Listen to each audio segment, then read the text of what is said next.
Social media की ताकत। मंदसौर जिले के मल्हारगढ़ विधानसभा के गांव राती तलाई के रहने वाले राजाराम और उनकी पत्नी दोनों ही दृष्टिहीन हैं। दोनों देख नहीं सकते। उनकी 2 साल की एक बेटी भी है। राजाराम मिट्टी के कच्चे मकान में रहते हैं। पेशे से वे ढोलक वादक हैं, लेकिन पिछले 1.5 साल से कोरोना की वजह से उनका काम बंद पड़ा है एवं जीवन यापन करने व घर खर्च चलाने के लिए उन्हें अपनी ढोलक तक बेचनी पड़ी। गेहूं पिसाने तक के लिए उन्हें 2 किलोमीटर दूर जाना पड़ता है। इन तकलीफ़ों के साथ ही वे अपनी बच्ची के भविष्य को लेकर चिंतित हैं।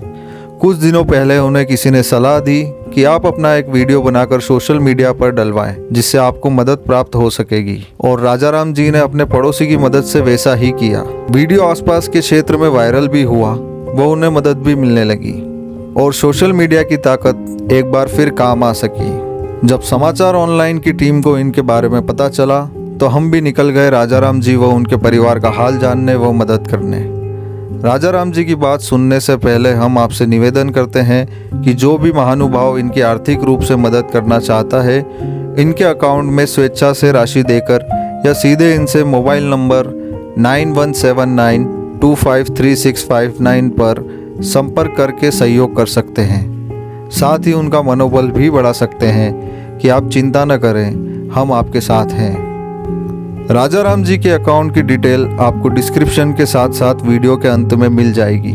हम शासन एवं प्रशासन से भी इस वीडियो के माध्यम से आग्रह करना चाहते हैं कि इनके लिए उचित समाधान किया जाए, ताकि ये स्वयं व इनकी 2 साल की मासूम बच्ची के भविष्य को लेकर सुरक्षित व निश्चिंत हो सके।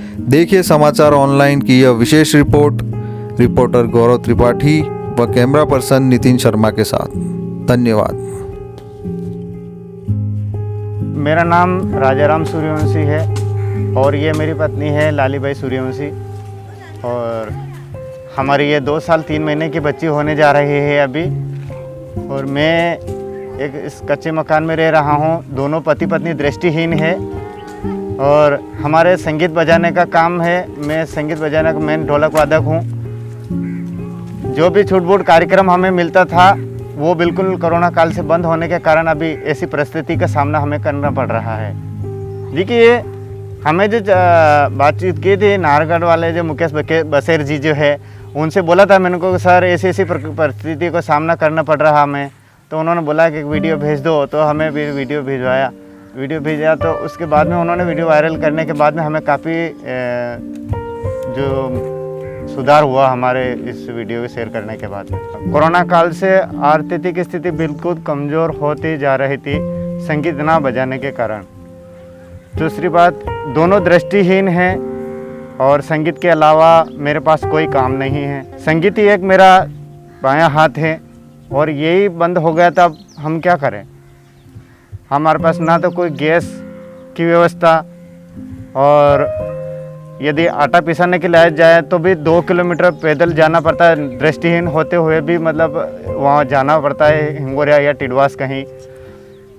इतनी परिस्थिति का सामना करते हुए ये वीडियो इसलिए डालना पड़ा कि यहाँ तक तो लकड़ी के तक पैसे हमारे पास नहीं था। और दोनों पति पत्नी को पेंशन मिलती है 6 दिन 1200 रुपये महीना का जो मिलता है, तो उससे पूरा घर का खर्चा नहीं चलता जी। वीडियो जो डालने के बाद में सबसे पहले हमारे जो ग्राम पंचायत के सचिव जो है, उन्होंने 500 रुपये हमारे अकाउंट में डाला और उनके बाद में उन्होंने काफ़ी मदद की और वहाँ से सामान वगैरह भी आया। और कोई दानदाता ने कुछ अमाउंट भी भेजा है, जो ताकि हमारे आर्थिक स्थिति को देखते हुए वो सारी समस्या का समाधान किया। सामान भी आए हैं, अभी व्यवस्था चल रही है। और मुझे उम्मीद है कि मैं कम से कम 2 साल से माइनस में हूँ, जो कि मेरे को विश्वास था कि मैं संगीत बजा के हमारे जो मकान के ऊपर जो चादर डलवा रखे थे इनके पैसे मैं वापस दे दूँगा, ये विश्वास था। लेकिन इस कोरोना काल से मैं नहीं दे पाया, तो वो लगभग समथिंग 38,000 रुपये के माइनस में हूँ, मैं कर्जवान हूँ। ये नहीं दे पाया था मैं। अब मान लो कि मैं क्या करूँ, इस मजबूर होकर मुझे वीडियो वायरल करना हुआ था। अब धीरे धीरे ये सामान भी कुछ दानदाता दे रहे हैं और कुछ अमाउंट भी डाल रहे हैं, दे रहे हैं। ऐसी व्यवस्था चल रही है अभी। 2011 में मुझे जो है मकान मिला था, उसमें 45,000 रुपये के भुगतान किए गए थे सरकार की ओर से, और पेंशन मिल रही है। और अंत्योदय का मेरा जो कार्ड है उसके आधार पे मुझे जो है प्रत्येक माह गेहूँ मिलता है 30 किलो, 5 किलो चावल, 2 लीटर 3 लीटर जो भी जो तेल मिलता है। हाँ, और सरकार की ओर से जो पहले कोरोना काल में जो है जो 50-50 किलो गेहूँ है वो भी दिए गए थे। और हमारे जो विधायक साहब है देवड़ा साहब, उन्होंने भी हमारी मदद की थी, 15,000 रुपये उन्होंने दिए थे। इस प्रकार से सुविधा उस साल कुछ निकल गए थे, पर 15,000 रुपये जो सर में क्या है कि घर खर्चा चलाने में निकल गया था, लेकिन कर्जमान से मुक्त नहीं हुआ था मैं। और अभी छोटी गुड़िया के पालन पोषण करना ये और उनके खान पीन की व्यवस्था, हमारी ये हाजमा छूट बूट बीमारियाँ वगैरह की ये भी समस्या को देखते हुए हमारे किसी डॉक्टर को जो अगर हम बोलते हैं तो वो हमारी व्यवस्था करके चले जाते हैं कि मतलब पैसे वगैरह नहीं लेते हैं, लेकिन 2 दिन के बाद तो हमें देना पड़ता है ना सर। ये 2 साल 3 महीने के होने जा रही है।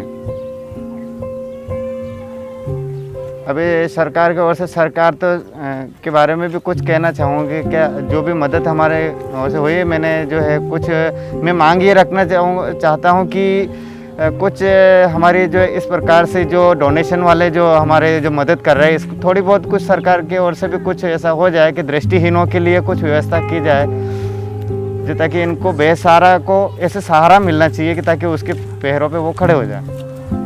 हमारी मांग है। वीडियो तो ऐसी कई प्रकार का, बल्कि ये हकीकत को देखते हुए भी दानदाताओं ने इतनी हमारी मदद की है, तो इससे मुझे उम्मीद है कि ताकि हमें और आगे के लिए हमारा भविष्य उज्जवल दानदाता या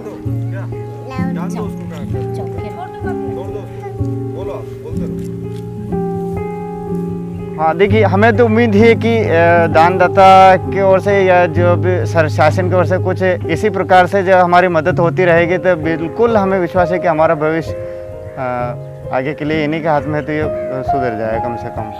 मैं तो कोरोना से लेकर लोगों से यही आग्रह करना चाहूँगा, हमारे माता बहनें, भाई, बड़े बुजुर्गों सभी से, कि आप अपने सोशल डिस्टेंसिंग में रहें और अपने जो है अपनी अपनी सावधानी अपने हाथों में बरते। देखिए, मैं दृष्टिहीन होने के नाते भी इतने सुविधा से रहते हैं कि हमें कोई घरों से बाहर निकल जाएंगे, अपने को दिखता नहीं है, कोई बोल देगा अरे इधर आओ, इधर अब सूरदास जी, ऐसे हाथ पकड़ के अगर उन्होंने रास्ता लगा तो दिया उन्होंने, लेकिन हमें पता नहीं कि वो संक्रमित है या नहीं, यदि मैं संक्रमित हूँ या वो है। ऐसी जो है असुविधा के कारण भी कभी लोगों में संक्रमित फैल सकता है। इसीलिए हम डर के वजह हम स्वयं ही घरों में बैठ के हमारा गुजर पासन, इसीलिए तो हमें दानदाताओं से सभी से मांग की थी कि हमारा कुछ ऐसा हो कि ताकि हमें किसी से संपर्क में ना आए हम लोग, और इसी प्रकार से कोई संक्रमित ना हो कि ताकि हमारे वजह से भी परिवार में और दूसरों को फैले, या दूसरे की वजह से भी मैं संक्रमित लेके घर में आ जाऊँ, ऐसी दिक्कतें आए। या जब मैं संगीत बजाता था उस समय हमें ये मेरे को विश्वास था कि मतलब मेरा जीवन में किसी प्रकार व्यापन कर सकूँगा है। तो संगीत ही एक मेरा सहारा है, और मैं चाहूँ कि शासन की ओर से जो सुविधा हमें मिलती थी उससे भी ज़्यादा हमें संगीत का जो हमारी आमदनी हो जाती थी। जब ये गुड़िया जो है बिल्कुल छोटी थी तब से लेके दोनों दृष्टिहीन हैं।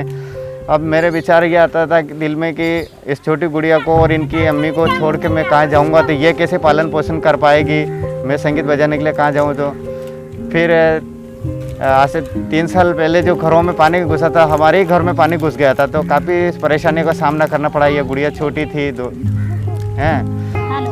जब भी नहीं जा पाया था मैं, और गए साल कोरोना काल से भी समस्या हो गई थी, इस साल भी यही समस्या है। इसीलिए आर्थिक स्थिति को देखते हुए मैं बिल्कुल ही -0 पॉइंट पे चला गया सर।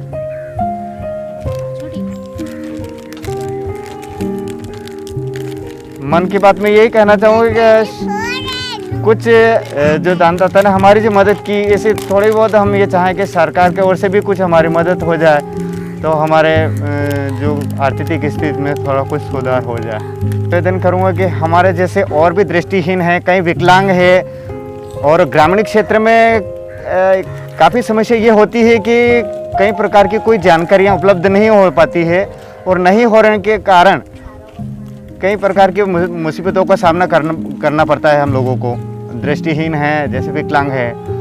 तो मैं ये चाहूँ कि आप मीडिया वाले और जो भी सरकारी कर्मचारी है घर घर जाके उनको जो जानकारियाँ लेके क्या क्या मुसीबत में है, क्या क्या नहीं है, और ऐसी जानकारी लेके शासन तक पहुँचाए जो, ताकि शासन को भी पता चले कि ग्रामीण क्षेत्र में कितने दुखी लोग हैं, कैसे क्या है।